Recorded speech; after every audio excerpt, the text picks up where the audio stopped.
Hello one and all, my name is Rio and welcome to another matchday preview. Tomorrow night, Chester FC make the venture to County Durham as we play Gateshead away, where we look to record back-to-back wins. So Saturday's massive win at home against Darlington will give us bags of confidence at a place where we rarely do well at, as we are yet to beat Gateshead away from home. So hopefully tomorrow night will be a different story, as we have two really testing away matches over the next few days, as of course we have Gateshead tomorrow and York City away on Saturday, so we do need to keep up our solidarity in defence in order to grind out some more valuable points, because Gateshead and York are doing really well this season. So cannot wait for it now. It's going to be a really long day for me tomorrow, leaving at 2 o'clock, and I'll be back about 2 in the morning, so I'm going to be out for about 12 hours, but hopefully it will be well worth it. So of course I do hope you enjoyed today's video. If so, please like, subscribe and comment down your score predictions below. So let's get into today's video right now. Enjoy.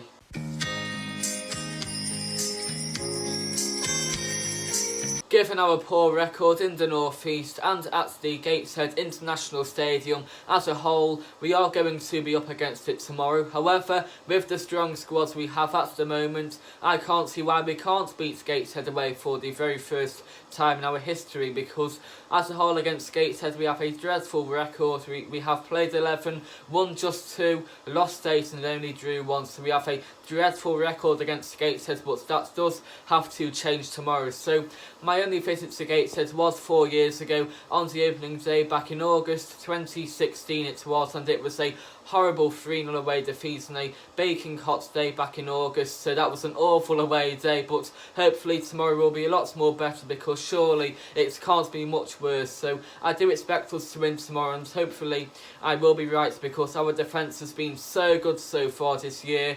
Our defence are yet to concede a single league goal so far in 2020, so hopefully they can keep up their excellent record once again tomorrow. So our last match was on Saturday, so just 2 days ago we hammered Darlington 3-0 at home to well and truly get back on track. So what a fantastic performance by us from the first minutes of the last. We played so well in every single department, and every single Chester player played so well on Saturday against a good Darlington team. So hopefully we can get our second win against County Durham opponents tomorrow night against Gateshead away. So the first half was quite even, to be fair. It was quite an open game and it was quite enjoyable to watch, unlike Leamington, which was a really dire, scrappy affair. So both sides played some nice football on the pitch. Both teams passed the ball around nicely, and on the whole the first half was an enjoyable one to watch. So we got off to a perfect start after 12 minutes, because Brad Jackson scored a sensational solo goal to make it 1-0 to us. So he ran with the ball for about half of the pitch. So on the halfway line, a Darlington midfielder made a foolish mistake by giving the ball away to Jacko. He ran with the ball for about 30 yards, and 20 yards out on the edge of the area he unleashed an absolute rocket into the far corner to make it 1-0 to us. So stay tuned, because later on in today's video I will show you Jacko's absolutely fantastic goal, so you won't want to miss that one, so stay tuned. A few minutes later we had the ball in the net once again, but sadly it was disallowed for offside. So before Anthony Dudley did score, the flag was already raised by the linesman for offside, but it didn't really matter for us. It wasn't a massive problem, because we were already 1-0 up and cruising. So let's get on to the second half then, because the second half was even better. We were so much better in every single department, because defensively we defended so well to get a 5th clean sheet in 2020, and in attack everything came to fruition because we were so clinical and we reaped our rewards. So the floodgates soon opened as we got off to a fantastic start, because we scored 2 goals in as many minutes and Joel Taylor got 2 assists in as many minutes. So what a perfect start to the second half.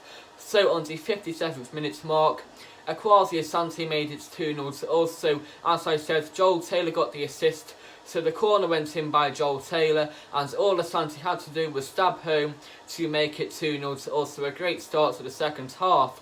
2 minutes later, things got even better, because on the approach to the hour mark, it was Danny Livesey who made it 3-0 also. Once again, Joel Taylor got the assist from a free kick this time, so another set piece, and another perfect set piece too, because he whipped the free kick in and all Danny had to do was head home. However, Danny went down in rather painful fashion, as he went down 3 times due to a head injury, but with Danny being Danny, he carried on and fighted on like a true warrior, and he was one of our best players on Saturday. So we saw the game out, we had further chances to make it 4 or 5-0, but 3-0 was enough, and what a fantastic win to get us well and truly back on track.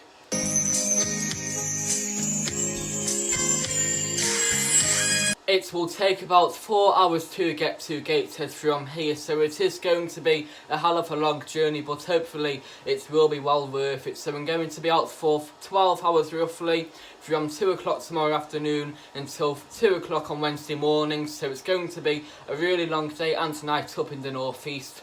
But hopefully it will be well worth it. So as I said before, I have been to Gateshead once before, which was 4 years ago, way back on August 2016, so it was quite a long time ago. Back on the opening day in August, it was a sweltering day too, and it was quite a poor away day, because we got hammered 3-0 away on the opening day, so that was under John McCarthy, and we were joint bottom, so we were just 1 place above 24th, because Southport were just 1 place below us on goal difference. So hopefully tomorrow night will be a different story, because I'm paying a lot of money for this one, so hopefully it will be well worth it tomorrow. So Gateshead play at the Gateshead International Stadium, which holds 11,800, so it may seem like a massive stadium. It is the biggest stadium in our entire league, however it's a really poor one, because the actual stands are miles away from the pitch, because Gateshead ground share with Gateshead Thunder Rugby League Club, and also a lot of athletics events are held at the stadium throughout the entire year, because there is a massive full-sized athletics track going around the entire length and width of the pitch, so it's a really poor stadium. It does remind me like a Eastern European ground like Ukraine or Poland, you know, for example, or Russia, where the pitch is miles away from the stands, so it's going to be quite a bad one. I'm going to take my binoculars too, because I can't see well anyway, but I'm going to have to take binoculars now to get, you know, 20/20 vision if you like, so it's going to be a bit of a poor one from the stands, but I do suppose it is better than the likes of, you know, Brackley Town and Farsley Celtic, for example. So it's not a great ground, but at least it has a lot of cover. So on one side is the Tynant Weir stand, which is a covered all-seater stand, and it is quite large in capacity, as it holds around 3,000. Also, towards the back of the stand, there are a few supporting pillars which may affect your view, and the actual stand itself is quite steep, so you can get a decent view of the action. Opposite that is the east stand, which again is another covered seater stand, and the actual roof itself is quite a strange one, as it has a weird pattern to it. However, unlike the other stand, it is quite far away from the pitch, so the seats are set a bit further away from the pitch. So thankfully, unlike last time, the away end at Gateshead has changed, so we will be in the larger stand and we will be closer to the pitch, so thankfully we will have a better view. Behind one goal is the south stand, which is a uncovered seater stand, and it has a bit of a oval feature to it, so it is quite curved, a bit like Hereford FC, but thankfully Hereford FC is a lot better than Gateshead, as it is a lot closer to the pitch, and the actual stand itself at Gateshead, behind both goals, curves around the entire pitch, so yeah, it's a bit of a weird bowl feature. And lastly, behind the other goal is the north stand, which is actually split into two, as there are 2 separate stands which are uncovered seater stands. So the first one is quite a small one, which is situated towards the Tynant Weir stand, and the second one is a bit of a larger one, which is based towards the east stand, and it is quite a larger one, and again it has a bit of a oval bowl feature. So tomorrow night's game is going to be segregated, which means that we will be allocated 1/3 of the Tynant Weir stand, so thankfully, unlike last time, we will be congregated with the Gateshead fans, and we will be a bit closer to the action, so I don't expect us to take loads of fans tomorrow. I'd say in the region of 100, which would be okay okay to be fair, considering it's a freezing cold Tuesday night. It's a rearranged game, and of course it's 4 hours away in Newcastle on a Tuesday night, so I think we'll take around 100, which would be an okay following.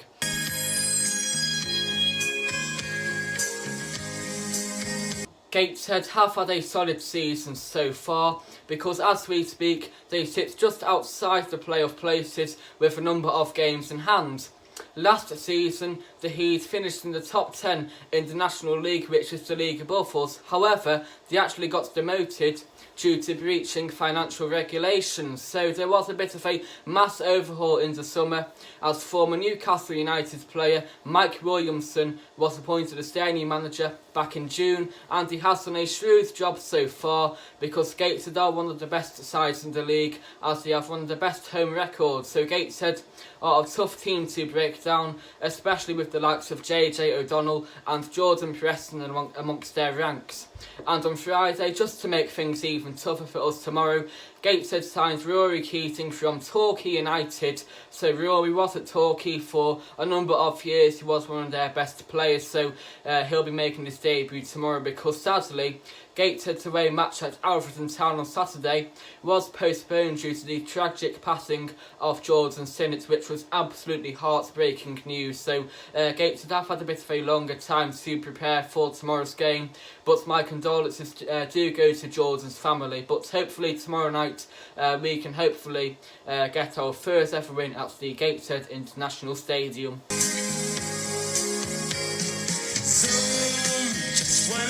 We have played against Gateshead 11 times before, and as I said before, we have an appalling record against them, as we have won 2, drew 1 and lost 8, which is dreadful. So hopefully we can change things tomorrow, otherwise it could be a long evening. So our last match against Gateshead was back on January the 20th, 2018, so almost just over 2 years ago to the day, and we lost 3-1 at home. So that was our relegation season, and it was an awful game for us to watch, and Gateshead scored about 2 goals on the stroke of half time to put the game to bed. So all of the goals will be coming up right now, and also I did record the game, so my footage will be coming up too. So here it is now, brace yourselves. And there's a ball in the corner, it's taken quickly by Preston. Here's Penn, back with Preston with his right boot in penalty area, it's bouncing around, it's going to fall to McLaughlin, and that's the opening goal of the game, and it can't say it's been coming.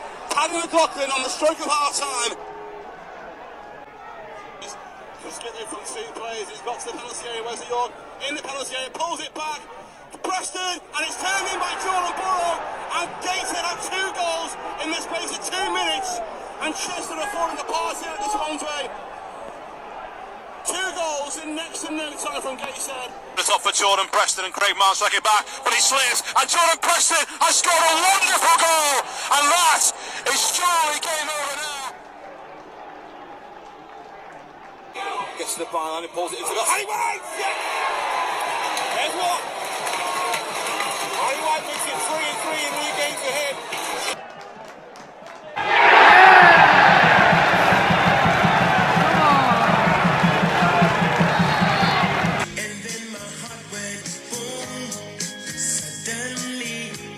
Our last match was, of course, on Saturday, as we demolished Darlington 3-0 at home to get back on track. So what a fantastic performance it was. So the first half was really good to watch, and after just about 12 minutes, Brad Jackson made it to 1-0 to us with an incredible solo goal by him, an immense goal by Brad, as he won the ball on the halfway line, ran with it for about 30 yards and smashed it into the corner from 20 yards out to put us in front. On the 23rd minute mark, we had the ball in the net once again, but sadly Anthony Dudley's goal was ruled out for offside, so sadly the linesman disallowed it.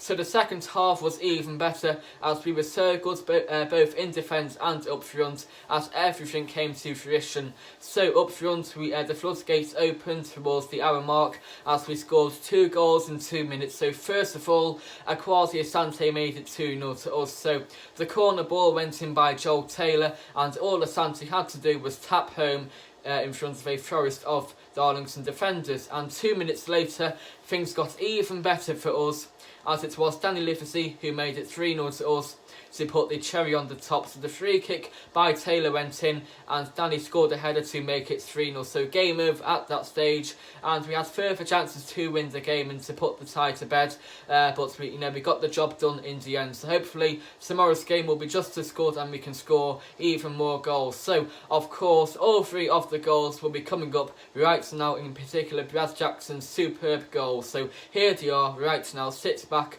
and enjoy.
Here is Gateshead's latest form, which is decent, as they have won 3 and drew 2 of their last 5. So their first match was back on Saturday, the 28th of December, as they beat Spennymoor Town 3-1 away in the battle between the 2 promotion-chasing County Durham teams. So Gateshead got the County Durham bragging rights. A few days later, the Heeds were in another North East derby, as they drew 3-3 away at Blythe Spartans in a really entertaining game. The following Saturday though, the Heeds got back to winning ways, as they beat Hereford FC at home 2-0. 2 weeks later, on the 18th of January, Gateshead beat Altrincham 2-0 at home, and the following Tuesday, so last Tuesday it was, Gateshead drew 0-0 away at Leamington. So we played Leamington away a few days earlier in another goalless draw. So Gateshead have kept a lot of clean sheets lately, just like ourselves. So tomorrow it could be a battle between 2 of the best current defences in the league.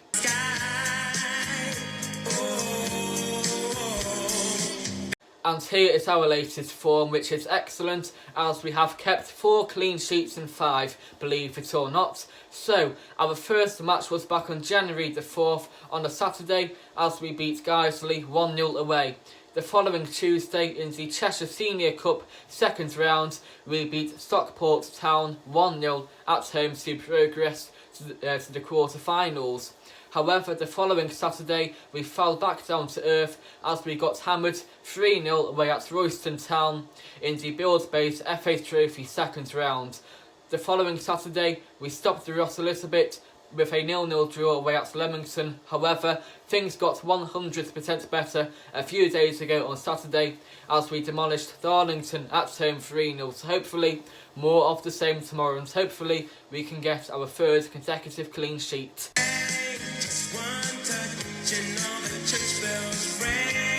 Gateshead's key player for me for tomorrow is Jordan Preston, who is a striker. So back in 2013, he started off his career at Blackburn Rovers. Whilst at Blackburn, he had 2 loan spells at Ayr United in 2014 and 2015. Meanwhile, in 2016, he left Blackburn on a permanent deal to sign for Guiseley. A year later, he signed for Gateshead.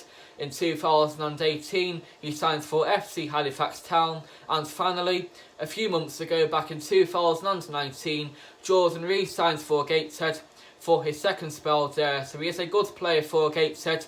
He has scored a number of goals for them this season, and in his last spell at Gateshead in 2017-18, I can recall him scoring a good goal at the 1885 Arena when we lost 3-1 at home, and it is included in today's video early on today. So hopefully Jordan will have an off day tomorrow to avoid him from getting another goal against us.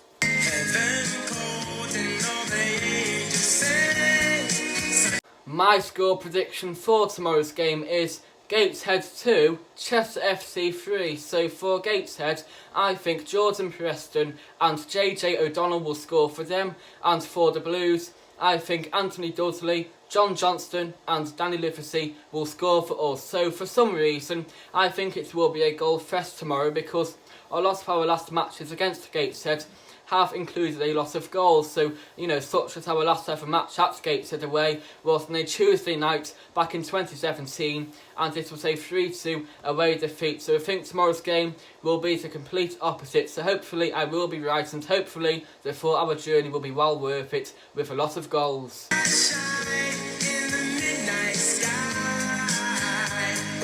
As usual, I will be going tomorrow, believe it or not, so look out for my matchday vlog, which will be out after the game. So, of course, I am sure you enjoyed today's matchday preview. If so, please like, subscribe and comment down your score predictions below. So it's going to be a really long day for me tomorrow. Come on, you Blues. Hopefully it will be well worth it. Cannot wait for it now. It's been a while since our last midweek away game, which I do believe was way back in September. Kerr's National away, so bring it on now. Cannot wait. Come on, you Blues.